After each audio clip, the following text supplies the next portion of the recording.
jurnalis Kompas TV ada Rangga Indrajana di Gedung KPK Jakarta. Selamat pagi Rangga, adakah informasi terkini atau perkembangan kasus dari dugaan korupsi yang terjadi di Kementerian Pertanian?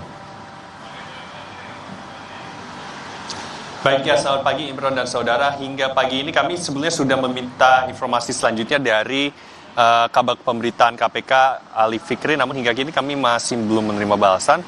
Untuk yang perlu diketahui adalah KPK memang belum mengumumkan siapa tersangkanya karena baru akan melakukan pengumuman siapa tersangka pada saat proses penahanan yang hingga kini kami belum mengetahui hingga titik kapan akan diumumkan.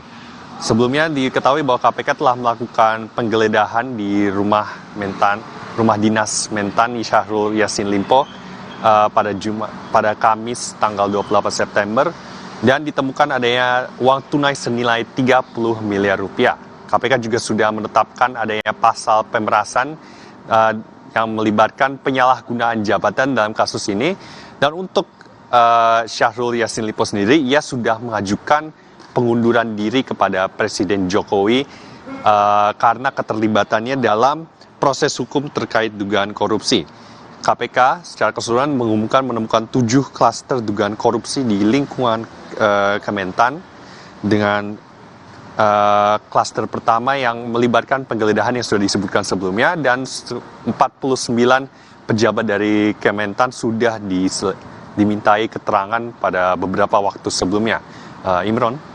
Ya, kita ketahui bersama Rangga, memang hingga saat ini KPK belum juga menetapkan tersangka dalam kasus dugaan korupsi di Kementerian Pertanian. Bahkan padahal kita ketahui bersama ada pejabat publik begitu ya, katakanlah yang diduga terlibat. Lalu apa alasan dari KPK untuk tidak menetapkan tersangka setidaknya hingga saat ini? Dan kapan rencananya penetapan tersangka tersebut akan disampaikan oleh KPK? Baik ya Imron dan saudara, untuk mengenai penetapan tersangka sendiri, seperti yang sudah diketahui, KPK menyebutkan bahwa mereka baru akan mengumumkan pada saat melakukan penahanan. Jadi mereka baru akan mengumumkan pada waktu itu. Namun kami juga masih berusaha menggali mengenai kapan persisnya KPK akan melakukan penahanan ini, dan untuk alasannya sendiri tentunya kami juga masih menggali informasi mengenai alasan KPK ini.